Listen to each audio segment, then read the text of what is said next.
Today I'm going to talk about the Slides app on the iPad. This is Google's version of PowerPoint or Keynote. It used to be called Presentations. You may have used the computer version before. The app has some similarities and also has some differences. I have my Google apps in a folder on my iPad. Yours may be different, so find the app on your iPad that looks like this yellow icon with the word Slides written under it.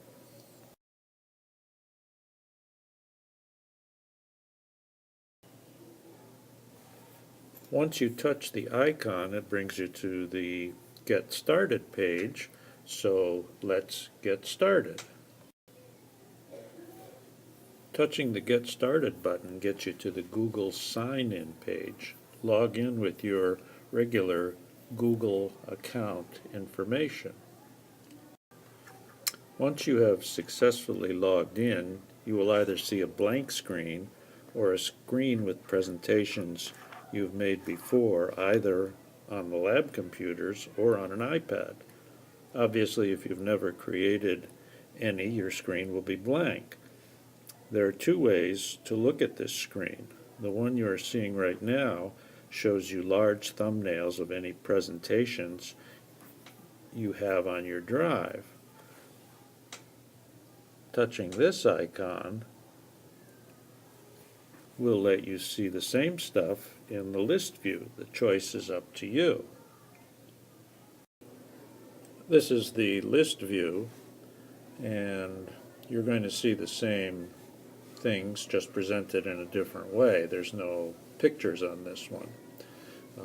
In either view, you also have this information icon. Touching it will give you a sidebar. This sidebar lets you see a number of things. I'm going to take this opportunity to discuss a very important thing to remember when you are on a public device that many people use, and that is how to log out. It isn't quite the same as on the laptop. Touching up here where you see your login name brings you to this page titled Select.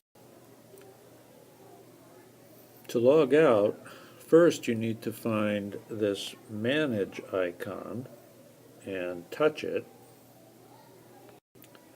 Next, you need to find this Remove icon and touch it. Now, the next thing you see is a little warning page. Don't worry, you won't erase your account or lose any data. This is just how Google has decided to log you out of your account on the iPad. So touch the Remove icon. Be sure to do this every time you're finished working on the iPad so others won't have access to your account and your information. Now we're back at our account window. I wanted to make sure to show you how to log out before we move on. Find this plus sign and touch it to create a new presentation from scratch. That will bring you to this page where you'll give your presentation a title. Call it something that makes sense to you so you can find it later on. I'm going to call mine My Civil War Presentation, and then touch this Create button. This brings us to the first slide of our presentation. It may look familiar to you if you have used the computer version before. Follow the directions to give your slideshow a title. Double tap to add a title. Note, this doesn't have to be the same as the document name, which you see in the top left corner. I'm going to call mine the hero of Appomattox. Follow the instructions again if you want to add a subtitle. I'm going to enter by Mr. R, so we know who the slideshow was made by. Now we have the first page set up. Touching the icon in the bottom left lets us make a new slide. It also gives us the opportunity to decide what kind of slide we want to see. This is where prior planning is very necessary. I've chosen to add a slide with a top caption and a blank space underneath. I want to add an image here. Uh-oh, there isn't an option to add an image in slides yet. Luckily, I've found a pretty simple workaround because we all like to have some images to make things look interesting. Touching the three dots at the top right gives us another sidebar. In this sidebar, I need to find Share and Export and touch it.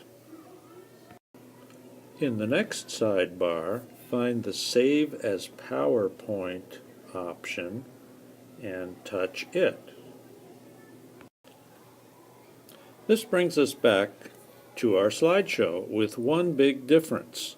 Look up in the top left corner and you'll see that our document name has changed slightly.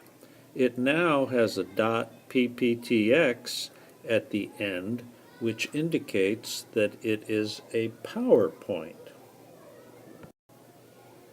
At this point, if you were to go back to your account screen where all your slideshows are, you'd see that you had two similar looking slideshows. However, one of them has .pptx at the end. Now here's the fun part. Now if you click the plus sign, you'll actually be able to add an image or a photo. Again, planning is very essential here. You will need to have your images downloaded and in your camera roll so that you can grab the ones that you want. I've chosen this image called Flag Face. Touching it will bring me to a window where I can do a little cropping and editing if I like. When I'm happy with the position and size of my image, I touch the word Use in the top right-hand corner. While the blue squares are visible, I can either move or resize my image as much as I like.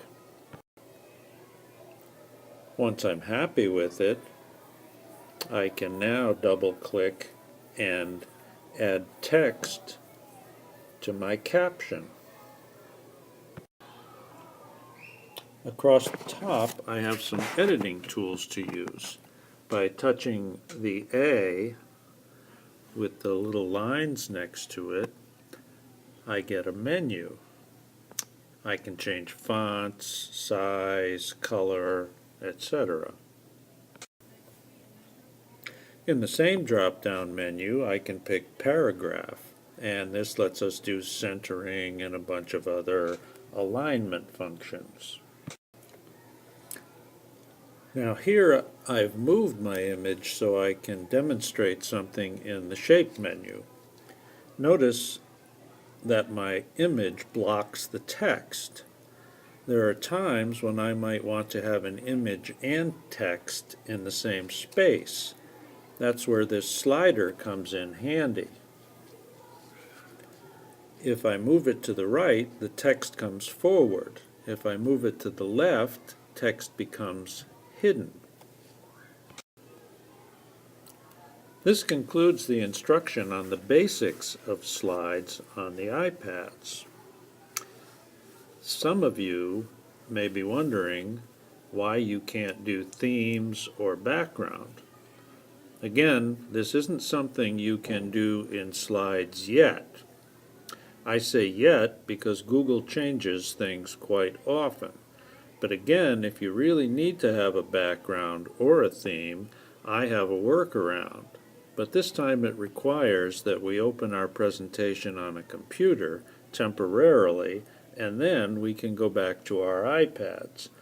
But as I indicated, you now have the basic tools to build your slideshow presentation, and if you go beyond this, it's pretty much going to be a little bit more advanced and a little clumsy because you have to use a computer first and then go to your iPad. Let's say I find an image that I would like to have as the background for all my slides. Don't get too carried away here because you can distract someone looking at your presentation with backgrounds that are too busy. Something with a plain or a white background would be best. On my laptop, I found an image I would like to have as a background for each slide. Even this one might be a little too busy, but I'm just using it to demonstrate how it's done. I need to save the image somewhere where I can find it. If you plan to use a background, it might be best to begin your presentation on the computer before you do anything on the iPad. In order to put a background on a slideshow, click the word background. That brings up a menu. You can experiment here on your own because you can make a solid color background, an image, or just pick a theme that you want. Today, I'm just going to talk about using a particular image for a background. If you want to go ahead and experiment further, be my guest. Click on the word Choose next to the word Image. Next, you're asked to find the image, so I'm going to click on the blue rectangle to find my image, which I know I left on my desktop. I know it's the top one since I don't have much stuff on my desktop, but you may want to rename the image if there's a lot of clutter on the desktop so that you can find it more easily. After clicking on the image, I then click the button Choose, because this is the image that I want to choose. Now the last step is to touch the Apply or click on, since we're on a computer, click on the Apply to All button, because this will put the image in the background of any new slides that you make when using the iPad. Now you can go back to your iPad, open this presentation, and continue building it. When making slideshows and presentations, always remember the 5 P's. Proper planning prevents poor performance. Good luck and have fun.